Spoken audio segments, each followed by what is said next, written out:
Are you the quantum mechanics? Yes, we are the Quantum Mechanics, the paranormal podcast for the believers, the doubters, and everybody in between.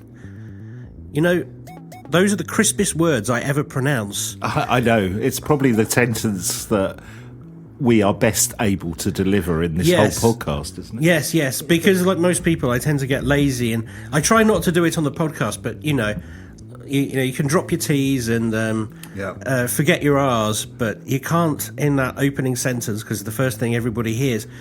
It's been less than 24 hours since we last recorded something. Yeah, about 12 hours, isn't it? Yeah, not much has happened, but you know how sometimes we mention the paranormal weather. I will say one of the things that keeps happening this week is every time it says it's going to storm.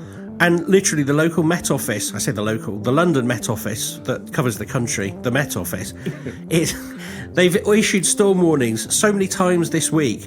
And I've gone, oh, brilliant, we're going to have a lovely storm. Yeah. And I even planned, like, if it comes, there's a place that you can drive to, get fishing ships, we'll sit up there and watch the storm because you can see for ages up at Brill Hill, if you know where I mean. And I was excited. I was saying to Rachel, like, let's go and do this. And she was like, there won't be a storm. Of course there isn't a storm. There's more forecast for tonight. But and tomorrow. Storms tomorrow. Storms tomorrow. Okay. Just when I've booked a pub garden. So it's utterly frustrating, the weather at the moment. But yeah, it's funny as well that I was thinking, like you said, it's probably about 12 hours since we recorded the last one. What was weird about it is, so we did the episode on sentient plants or plants consciousness.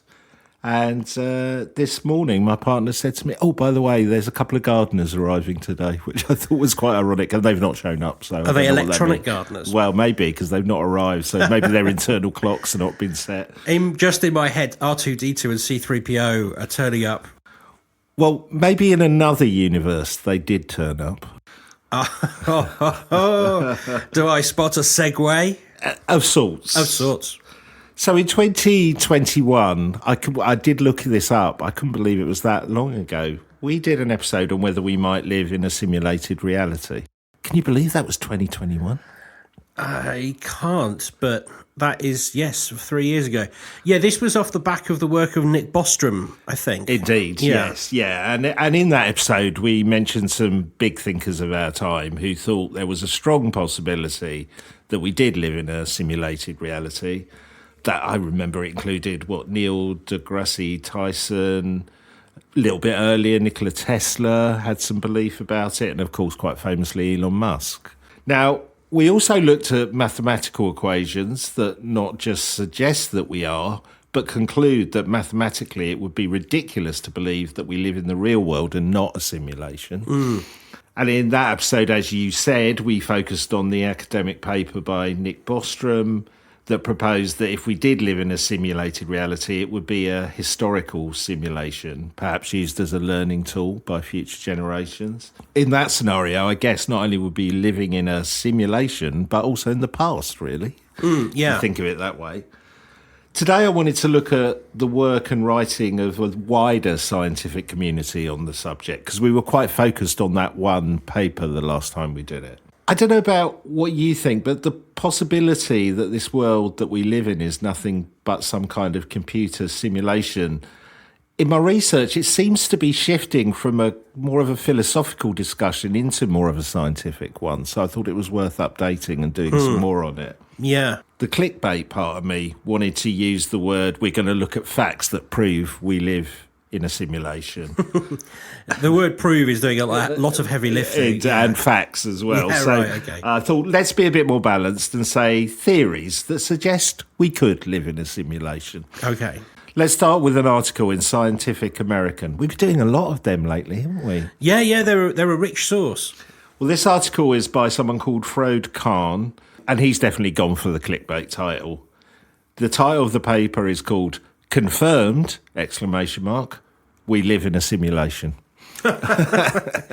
Do you come away going, oh yeah, we definitely are? Well, we'll get on to that. There's some interesting stuff in there. I also like the subheading, which was, we must never doubt Elon Musk again, which I thought was quite funny. Oh, I mean, sure. So Kahn starts from a premise that many who look into this subject do, that we create and run millions of simulated realities, video games, etc.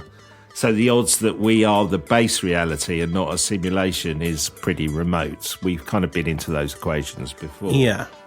He uses this premise to search our own world for some kind of empirical signs that we do live in a simulation.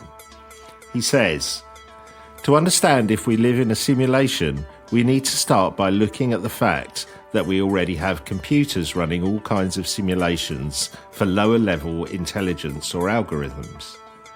For easy visualization, we can imagine these intelligences as any non-person character in a video game that we play, but in essence, any algorithm operating on a computer machine would qualify for our thought experiment. Nice start, I thought. He says we don't need the intelligence to be conscious, and we don't need it even to be very complex, because the evidence we are looking for is experienced by all computer programs, simple or complex, running on all machines, slow or fast. All computer hardware leaves an artifact of its existence within the world of the simulation it is running. The artifact is the processor speed. Okay. If, for a moment, we imagine that we are a software program running on a computer machine, the only and inevitable artifact of the hardware supporting us within our world would be the processor speed. All other laws we would experience would be the laws of the simulation or the software we are a part of. So if we are a sim or a Grand Theft Auto character, these would be the laws of the game. But anything we do would also be constrained by the processor speed, no matter the laws of the game.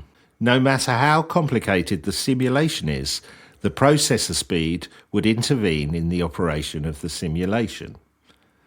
That made me think about something you and I have often said in relation to a simulated universe and the paranormal, that if we live in a simulated reality, kind of all bets are off. Anything is possible, right? Yeah. UFOs flying around with lizard people in, ghost dinosaurs riding unicorns. Yeah. The only thing that would limit what is possible, we thought, is whoever is creating that simulation's imagination or their programming skills. That's the only thing that could limit what's possible. Yeah. Which makes it a really difficult subject to kind of come to any conclusion on.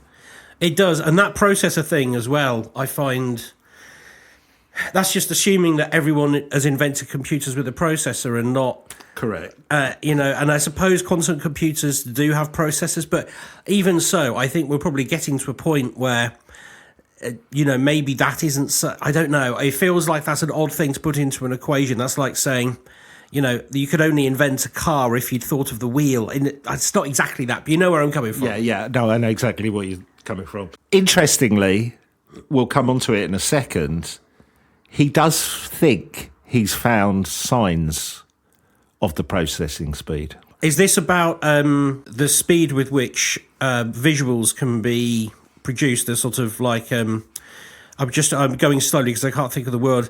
It's like the universe only appears when you look at it, type of thing. Partly, you're onto Right. something there. Okay. Hold that thought. Okay. But Khan points out what we thought, anything is possible. He says it's not quite true, because our simulation and the thousands of others that have been created will be limited by the processing speed of the computer or whatever technology is running the simulation.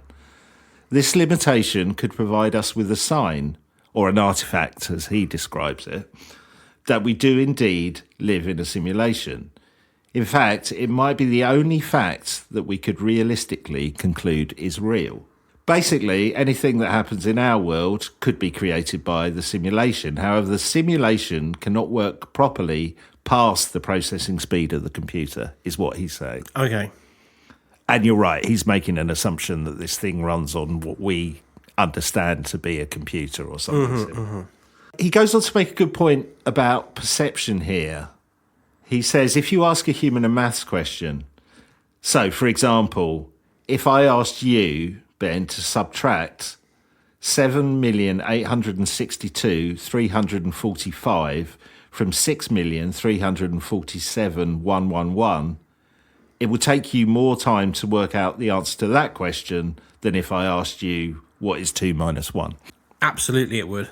The answer is minus 1,515,234 if you're still working it out. I was just thinking it was somewhere like Were that. you close? Good. Okay, good. But Carr points out that both these math questions take the same amount of processing power and time for a computer to work out. This is what I read in my understanding. It's effectively one operation, no matter how complex the question might seem to us. So a computer doesn't care if it's a big number minus another big number or 2 versus 1.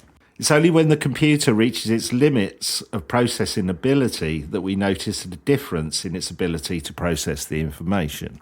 Kahn says, the observer within a simulation has no frame for quantifying the processor speed except when it presents itself as an upper limit. That makes sense. Yeah, so basically when we, or the controller of the simulation, is pushing the simulation to the limit of the computer power, then we notice something's up. That's the way I read it.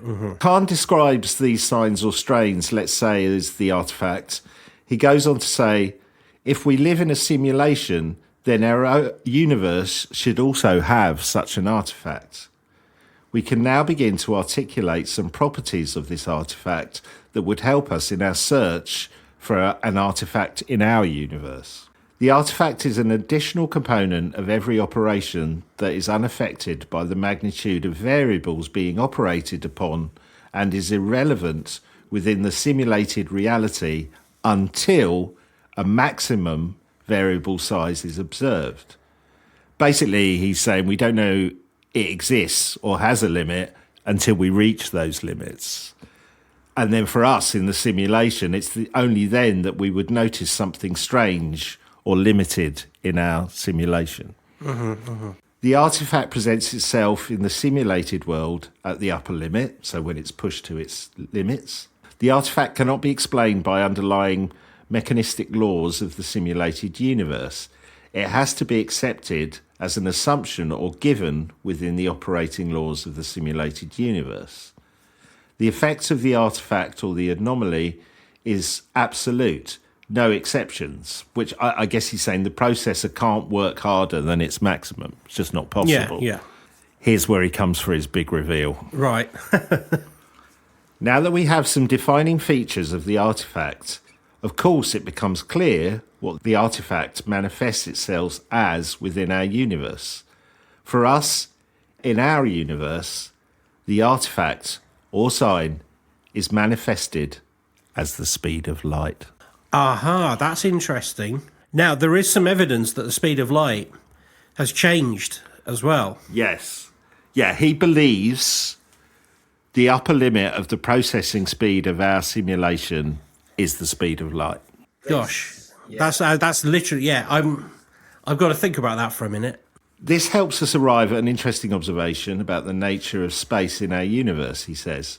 If we are in a simulation as it appears, then space is an abstract property written in code. It's not real. So my reading of this, and I could be wrong, Ben, is space is the far reaches of our simulated universe. If we go and explore it, we can't travel faster than the speed of light, because the computer simulation cannot create the desired environment to simulate that for us quicker than the speed of light. That is the limit of its processing power. Yeah. Made me think, Ben, about, do you remember this? You know the early video games we used to play, when you'd move quickly through a game environment, almost the environment would be building itself before your very eyes, wouldn't it? Yes. You know, turning from a black space to a colourful environment of the game. That effect has been hidden now, I guess, in games. You don't really get that anymore. But I remember that. That's not some kind of, Mandela effect for me. You remember that as well, right? Oh, yeah, of course. And always the trees on the road in front of you were much clearer than the sort of blurry blocks on the side. Yeah. So I guess if you relate that to what he's saying, or I think he's saying, if we start exploring the outer limits of space or the Voyager probe, it can only travel at a certain speed because the program is going, oh, God, I need to build a close-up of Jupiter now and fill in the detail of the moons. Yeah. But if they go too fast, I can't do that. Yeah, okay. He goes on to make another interesting but perhaps slightly depressing assumption. If we are a character in a game, we only need to interact or visualize our environment enough to make it understandable, interesting, playable for the being that is interacting with the simulation or the game. He uses the analogy of a movie, which I quite like. He said, movies often go into the point of view of a character and try to show us things from their perspective. What's projected on the screen and the speakers, the integrated experience of the film, has no purpose for the character in the film. It is entirely for the viewers' benefit. Yeah. Which is a good philosophical way of looking at it. He also goes on to write about how consciousness may or may not fit into this. It might just be a necessity of gameplay, basically, he says. A way of enhancing an experience for the player of the game who has to interact or control us, our character in the simulation. We need some level of what we might call consciousness in order to let the game player know if we feel sad, happy, angry, so the player can adjust their gameplay accordingly. It enhances their experience, not ours, basically. If they are building us in the image of the game player, then they've got natural consciousness. Therefore, they're modelling, even if our consciousness is modelled, they're modelling something that exists. Yeah, possibly. I mean, you could kind of simplify and go, maybe it's a simplified version of their consciousness. It needs to know, I don't know, on a basic level, if you're playing Grand Theft Auto, you need to know that that character's been punched and is hurt to know that you're having an effect, right? Yeah, okay, yeah. You see what I'm saying? He said the simplest explanation for the existence of consciousness is that it is an experience being created by our bodies, but not for us. We are quali-generating machines, like characters in Grand Theft Auto. We exist to create integrated audiovisual outputs. Also, as with the character in Grand Theft Auto, our product, mostly likely, is for the benefit of someone experiencing our lives through us. There is a lovely ending to his article. The author writes, what are the implications for this monumental find? He says, well, first of all, we can't question Elon Musk again, ever. Oh, no. Secondly, we must not forget what the simulated hypothesis really is. He says it's the ultimate conspiracy theory, the mother of all conspiracy theories, the one that says that everything, with the exception of nothing, is fake and a conspiracy designed to fool our senses. All our worst fears about powerful forces at play controlling our lives, unbeknown to us, have now come true. And yet this absolute powerlessness, this perfect deceit, offers us no way out in its reveal.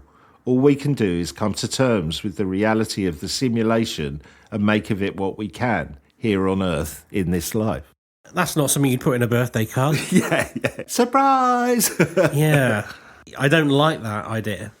Well, I've got a nice end quote as well from him, which made me feel a little bit better about it. Our first theoretical piece of evidence that we might live in a simulation is the speed of light, the upper limit of the processing speed of our computer simulation. I do like that theory. If we are in a simulation, Ben, the person who's playing the game has just thrown a curveball in for us, haven't they? Two furry curveballs. We've got two dogs now joined us in the studio, my dog and Ben's dog. They're a bit excitable, so if you hear heavy panting and... Nothing new. Yeah, that's just us, but the dogs are here as well. So we're going to try and continue with this new curveball that our... Games Master has thrown into our simulated reality and see how we do. You up for that? Yeah, let's give it a go. Although your dog definitely wants to sit on my knee. It's funny, your dog came to me and my dog came to you. I don't know what that means. Yeah, they both feel like they're being horribly mistreated. Yeah. Okay, one wants to leave now. Oh, no. Bert, come on. Bert. Come on, you two. All right, well, we'll try and work around the dogs. So I guess one criticism of this theory is something we've discussed on the podcast before, and you mentioned a little bit earlier, that the speed of light doesn't seem to be consistent, that it's changing. Yes. But yes. I guess one could argue that is just the game developers or console makers improving the processing Well, speed, this is right? what occurred to me, yeah. I mean, it's not a theory that is, like, I suppose it's in its early days from what I've read, but this idea that in the earlier days of the universe, that the speed of light was different is certainly something that people have thought about and are looking at. Also, I thought it could be good connection with the Big Bang as well. Do you know what I mean? The Big Bang was just somebody turning on the program. Yeah, that's exactly what it feels like now you describe it like that, yeah. Well, all this leads me on nicely to our next bit of scientific exploration on whether we live in a simulated reality. And an article in Popular Mechanics magazine by Darren Orff, and this is from April of this year, so this is quite new. The title of this piece, again, bit clickbaity, a scientist says he has evidence that we live in a simulation. Right. Good start. Now, this article, Ben, it does get a bit bendy flexy science. So I have done my best to understand it, simplify it, and hopefully communicate it. Though, as we always say at this point, when we do kind of bite off a little bit more than we can chew, I think there'll be many scientists, if they are listening to this, rolling their eyes, shouting at us, going, God, blimey, what are they going on about? But I thought if we live in a simulation, none of that really matters anyway, does it? Not really, not really. But you're only reporting on what other people have said? Yes, but I might not be understanding Oh, you. okay. So we need to start this bit with entropy, something I believed you've covered before on this podcast, Yes, Ben. yes. Now, the scientist we're going to talk about is called Melvin Vopson, who is an associate professor of physics at the University of Portsmouth. In physics, Vopson says, there are laws that govern everything that happens in the universe. For example, how objects move, how energy flows, and so on. Everything is based on the laws of physics. One of the most powerful laws is the second law of thermodynamics, which establishes that entropy, a measure of disorder in an isolated system, can only increase or stay the same, but will never decrease. Yeah. I think you did some good stuff on entropy before. Is that a reasonable? I haven't really gone into what entropy that is, is right. but it's Yes, basically yes. it's about the chaos, isn't it, and the energy. It is. But yes, you're right. You can't create or destroy energy, basically. So Vopson started looking at information systems, computer programs, expecting this second law of thermodynamics to apply. But it doesn't. The entropy in information systems should increase. Instead, it remains constant or even decreases to a minimum value. This is in direct contrast to the second laws of thermodynamics. So Vopson adopted or created another law known as the second law of infodynamics. He explains, we know the universe is expanding without the loss or gain of heat, which requires the total entropy of the universe to be constant. However, we also know from thermodynamics that entropy is always rising. I argue this shows that there must be another entropy, information entropy, to balance the increase. Okay. Vopson also believes this could be a signal to the fact that we live in a simulation. A super complex universe like ours, if it were a simulation, he says, would require a built-in data optimization and compression in order to reduce the computational power and the data storage requirements to run the simulation. This is exactly what we are observing all around us, including in digital data, biological systems, mathematical symmetries, and the entire universe. So we've got two things now. We've got the speed of light that could be related to the processing power of our simulation. And this thing, the second law of infodynamics, could suggest that it is there because of data optimization and compression of data in our simulated universe. Right, okay. So the evidence is building. Evidence building. Now, some scientists, like Max Tegmark, who's a cosmologist from MIT, believes the existence of maths itself could prove we live in a simulation. Because we are getting slightly into the algorithm that runs us. Is that what he's saying? Yeah, kind of. Oh, okay. He says, if we are a character in a computer game, I would also discover eventually that the rules seem completely rigid and mathematical. This just reflects the computer code in which it was written. So yes, right. He thinks maths in itself is us understanding the code of our simulation. Yeah, that's very interesting. I like that idea. Now, James Gates, a theoretical physicist at the University of Maryland, is coming round to this way of thinking. This is really interesting. He started looking at error correction codes in computer programs. You might know more about this, but my understanding is a simple example of an error correction code is if, let's say, I typed stimulated reality into Google instead of simulated reality, Google might ask me whether I meant to type simulated instead of stimulated. Yeah, I mean, I think that is absolutely one way of looking at it. The other way of looking at it is like they sort of error corrections make it so that if the output of your system seems wrong in some way, it sort of puts guardrails. Right. And then reinterrogates the system to go, did you really mean, is that correct? Yes, fine. Okay. Well, he says, I was driven to error correction codes. They're what make browsers work. So why were they in the equations I was studying about quarks and electrons and supersystems? What does he mean by they're in the equations?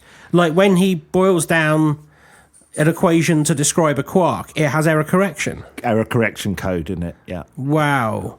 I mean, is he sure? He says, this brought me to the stark realisation that I could no longer say that people like Max who say we live in a simulation are crazy. So he's saying he's found error correction computer codes embedded in the equations of string theory. I don't know enough about any of those things to like properly interrogate that idea, but... Nor me, but it blew my mind. Could it not be us building them in with our understanding, which is too naive to be able to fully understand the system? That might be part of it. Might be part of it. I don't know, but I like, wow, okay. Yeah. I mean, as I say, I'm coming at this very much as the bloke in the pub, so I'm not sure. But that is...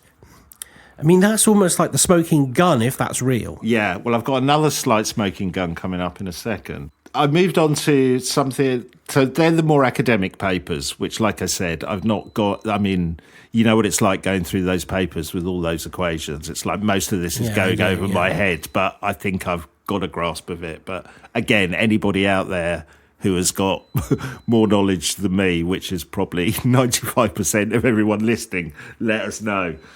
I came across something on vulture.com that explored the potential signs that we live in a simulated reality. It's in an article by Matt Steib.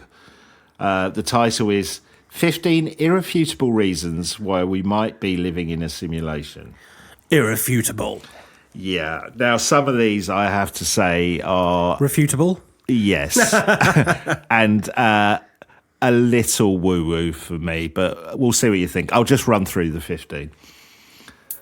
The first one he mentions is the Mandela effect. So we've covered the Mandela effect before, but I'm sure everyone knows small glitches or inconsistencies that mean we don't remember things the way they thought they happened or are.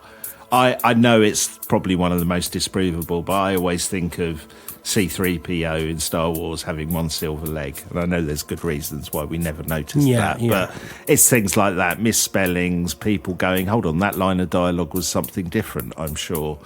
I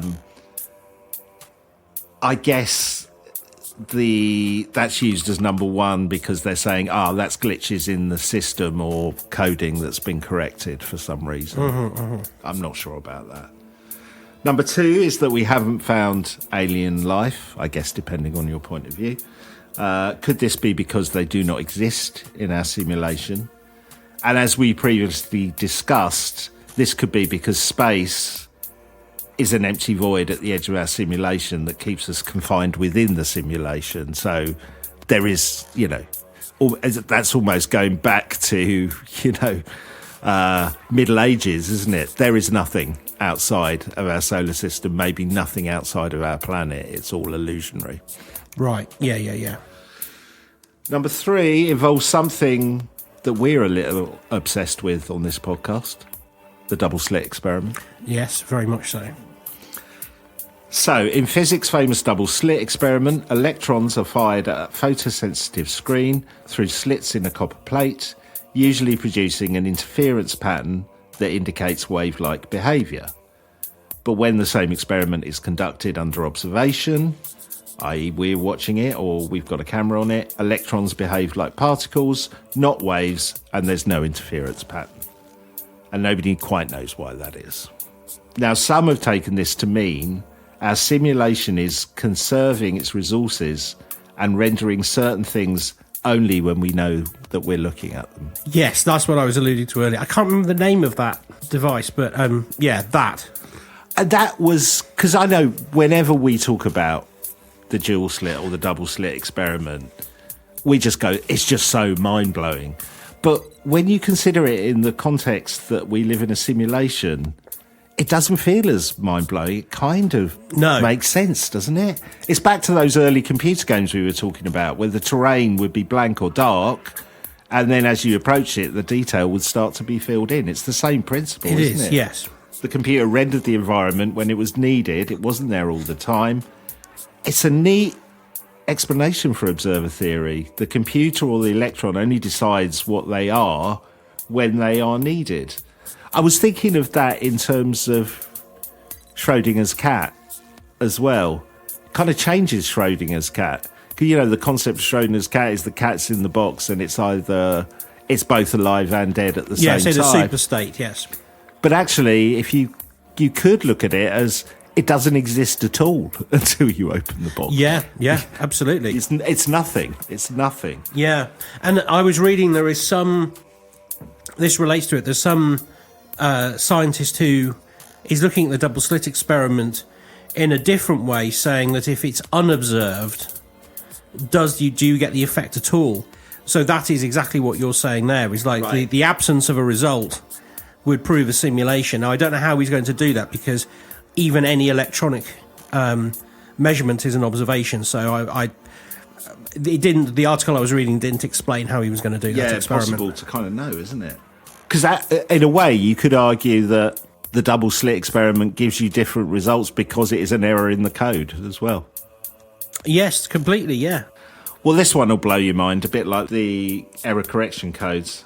The fourth reason why we may live in a simulation is that DNA seems to contain computer code. Yeah, we've spoken about this before. It contains code from viruses, we know that. Yes. And we spoke about that junk. Yeah. In inverted commas, the junk DNA. Yeah. So, in 2017, a multidisciplinary group of researchers at the University of Washington proved that they could embed malicious computer code into physical strands of DNA. Oh, wowzers. Their aim was to show that computers working in gene sequencing were vulnerable to attacks. So they weren't trying to solve this issue that we're talking about. It was just could DNA be attacked by a computer code? Right. But they may have also inadvertently revealed what we perceive to be a biological reality was in fact computer code all along. So DNA could just be computer code. Yeah, I find that a scratchy idea. Yeah. Number 5 in the list is, again, I think you can argue this many different ways, but they're saying climate change is a way for our creators to simulate natural disasters as a planning, problem-solving tool for their own problems. It's a bit anecdotal. It is a bit. I I don't really buy that one, but sure, yeah, maybe. Number 6 in their list is the paper we talked about a couple of years ago, the Nick I can't say his name. Nick Bostrom one. Put simply, if we can create simulated realities, then there are millions of simulations in existence, and the odds of this being the real world are mathematically small, 1 in a billion, basically.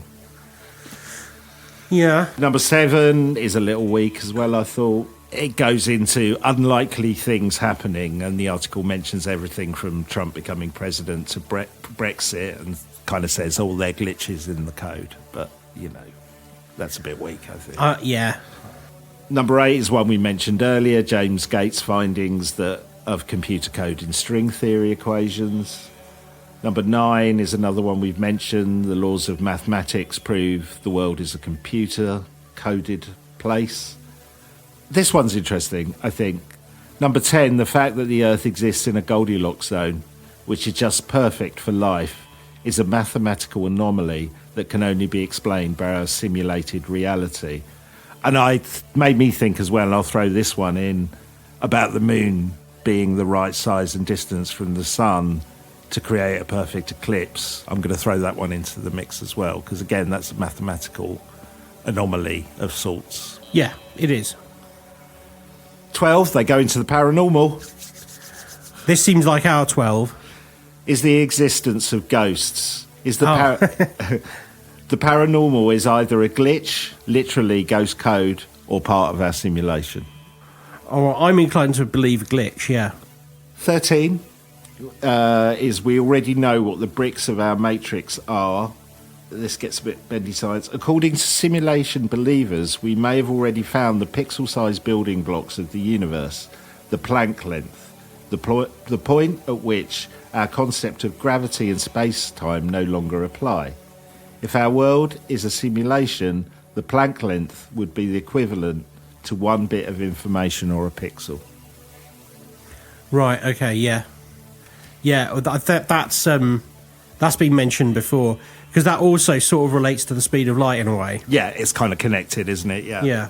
Number 14 is the fact that simulations that we are creating are rapidly becoming indistinguishable from real life, which was bring us back to the 1 in a billion shot of this being the real world.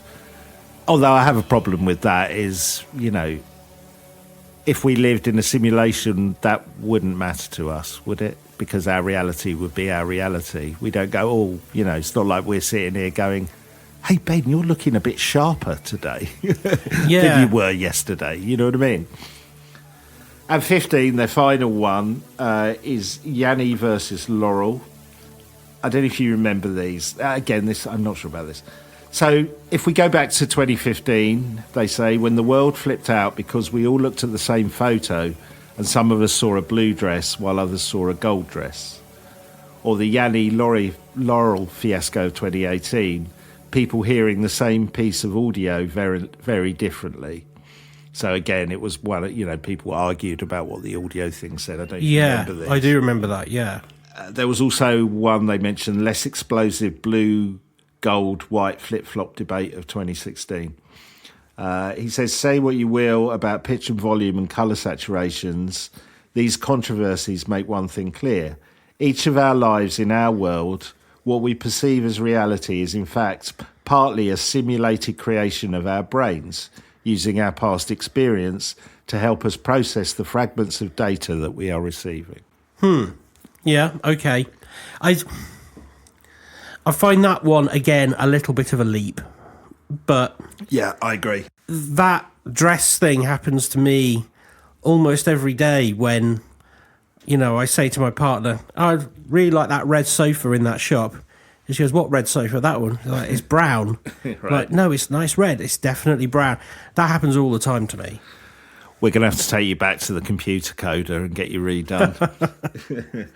There's some interesting evidence there for why we might live in a simulation. But with the quantum mechanics, Ben, I feel we have to look at the other side of the coin. Why we do not live in a simulation. Oh, yeah, okay. Now, I don't know if I want to do this because we are the quantum mechanics for the believers, the doubters, and everyone in between. Or your own sanity. Yes, or And another one is, if you're a conspiracy theorist, it could be that our alien computer programmers were nervous about my research and told me that if I don't cast some doubt, they will erase me from the program. I'm not doing the show by myself. Either way, let's look at some of the arguments against us living in a simulated reality. I'll be quite brief on these. One of the main arguments against us living in a simulated reality is one of complexity. Physicist Frank Wilczek has argued there is too much waste complexity in our universe for it to be a simulation. Why is it so bloody complicated? It doesn't need to be. Yeah. Why would you need to be able to dig under the ground and find worms and stuff like that? Why? There's no point. I've never thought of it that way. Yeah. Yeah, okay. And he says building complexity requires energy and time. Why would a conscious, intelligent designer of realities waste so much resource into making our world more complex than it needs to be? Okay, but I would argue that if in the base reality you have worms, you'd put worms into every reality. Yeah, I guess that kind of explains why Nick Bostrom went for a historical simulation to kind of experience the past. Because then it would be, yes, you are replicating base reality as closely as you can, and you'd want as much detail as possible. And actually, I guess the counter-argument to what he's saying is, in computer games, there are all kinds of incredible details in there that you never spot. I was seeing one because I quite like, I'm quite a Gran Turismo driving simulator. I love Gran Turismo. And I was looking at some of the real amazing detail. There's one of the American racetracks that if you stop at the exact spot, you can see a cow being lifted up into the sky by a UFO. Oh, brilliant, yeah. But you're not going to come across it because you're not looking for it. But that detail is there. Yeah. But he does say it does take time and resource. Some, including physicist Sabine Hossenfelder, believe the question itself is ridiculous and unscientific. How can it be unscientific to ask a question? Well, here we go. Since the simulation hypothesis does not arrive at a falsifiable prediction, we can't really test or disprove it, and hence it's not worth seriously investigating. But the other guys have just come up with ways to try and verify it. I don't want to argue for her, but I think she would say that's just part of him questioning it and writing the paper would be part of the simulation. So how does it prove it or not? No, her point actually makes me angry. I think that's ridiculous. All right. Well, we've got more from her coming up. Oh, great. Another argument against the simulated universe theory is that we can't even get close to simulating our universe on a computer. So this is kind of the Bostrom thing.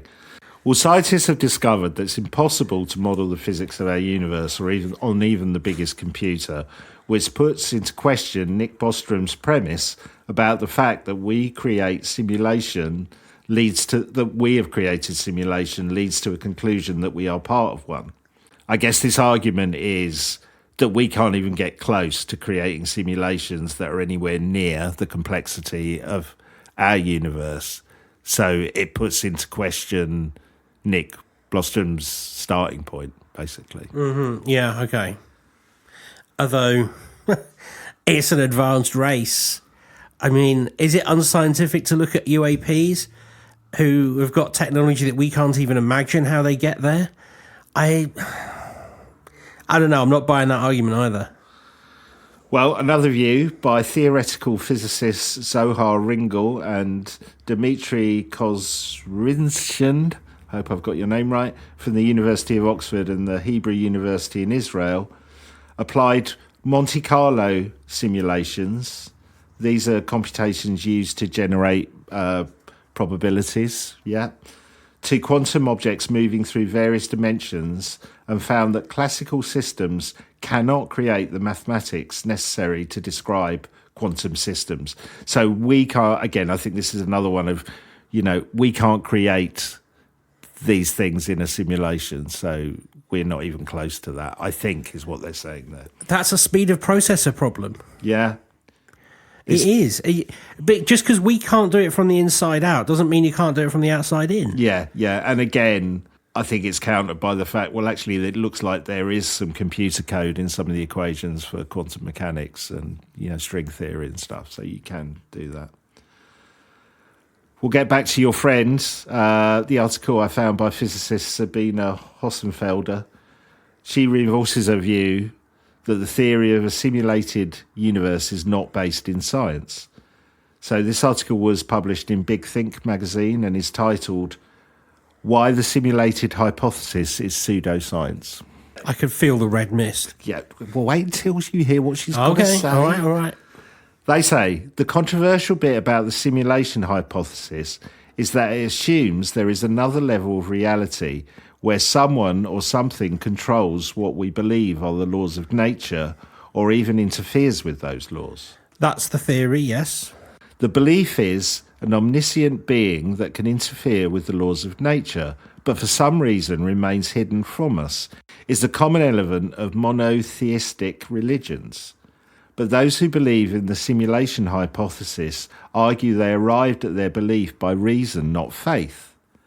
She says the philosopher Nick Bostrom, for example, claims it is likely we live in a computer simulation based on an argument that in a nutshell goes like this.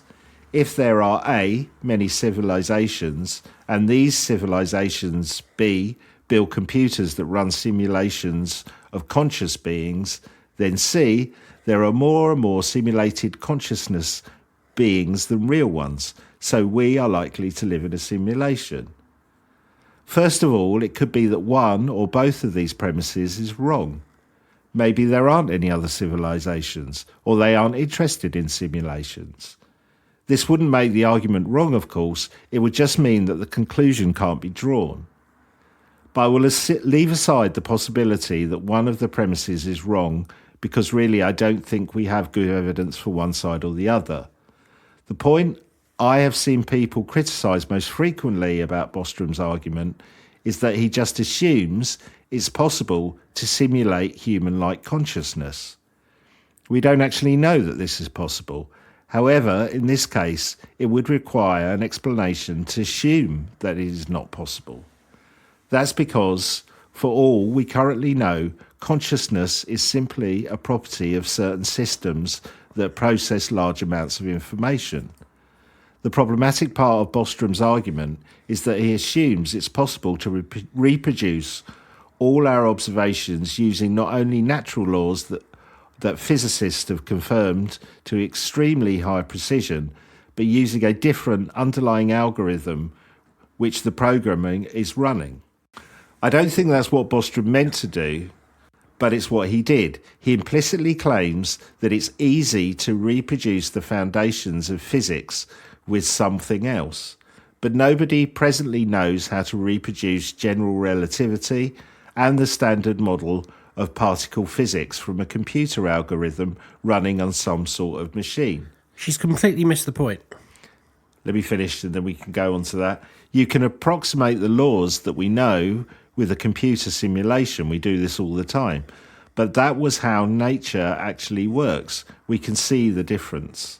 Instead, physicists have looked for signs that natural laws really proceed step by step, like in a computer code, but their search has come up empty-handed. What she's saying is that because we can't replicate the world we live in on computers, then you can't replicate consciousness. But the whole point about the simulation theory is that we are an artificial consciousness, so we wouldn't have the ability necessarily to model our own consciousness. But that doesn't mean somebody external to us who has a different level, a different consciousness, hasn't been able to... Maybe we're not a perfect simulation of that consciousness. And also that linear thing, yeah, I get that, but it's like... I mean, you may program things in a linear way, but they don't necessarily manifest in a linear way when they're finished, do they?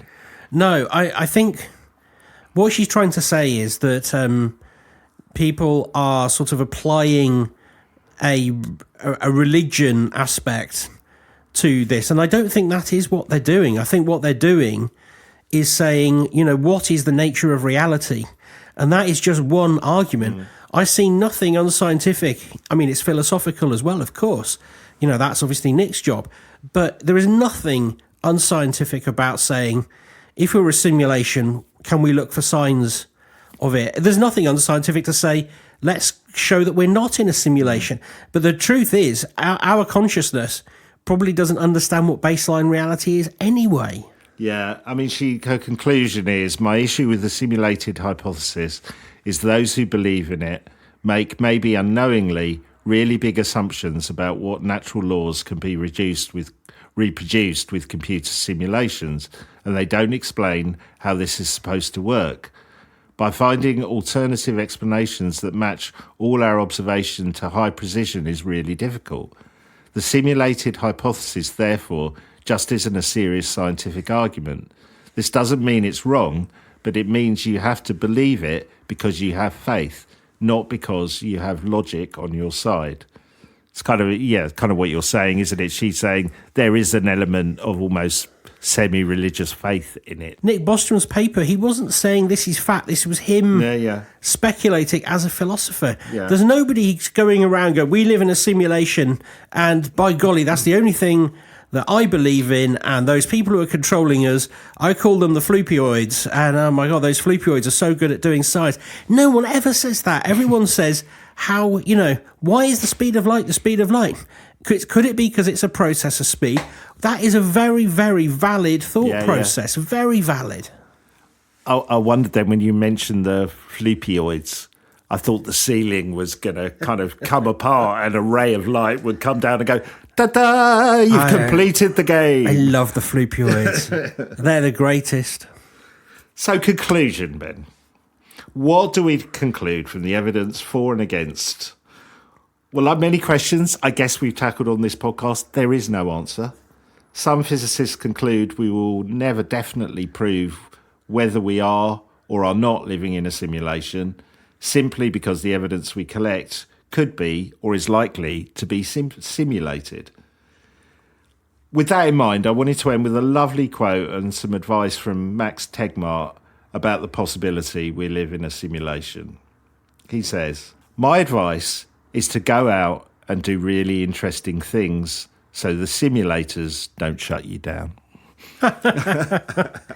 Well, I love that. That is great, actually. Yeah, I think that is completely right. Yeah. If you live your life on one without being open-minded to things, we will never get anywhere. That's how we started this podcast. That's what we're trying to do. I feel like that lady was trying to be very small-minded. But my thing would be if we are a simulation, I'm really glad they simulated dogs. Yeah. And I wonder whether that means that at the baseline reality, there are like super dogs. Ooh. You know what I mean? Yeah. Maybe dogs are running the show up there. Maybe they were like, what would happen if everyone looked after us? Because in our world, we have to look after them. Yeah. What about if we're the pets? Yeah. It's a simulation that turns the world on its head. Yeah. Let's make the humans the owners and us the pets. It'll be fun. Oh, look at them. They get all their dinners for free. Yeah. Unlike us, the apex predators who made it to simulate a computer environment that woman said we couldn't do. I think the bit I'd like to delve deeper into and understand more is those signs of like error correction codes. Yeah, that's the most in string intriguing. theory and the DNA thing. That there's something about that, isn't there? Oh, there absolutely is. Yeah, I mean, if that is true, and I have no reason to doubt it, I want to know more. I want to sort of understand what those error correction codes are correcting. Yeah, definitely. Well, as long as we don't get erased from the programme, we should be back next week with more quantum mechanicsness. Just remember to worship the floopioids. God bless the floopioids. God bless the floopioids. Let's see, that's some merch for us right there. Get yourself a fluffy talking floopioid. We'll see you next week. Take care. Goodbye. Bye. Floopy twist.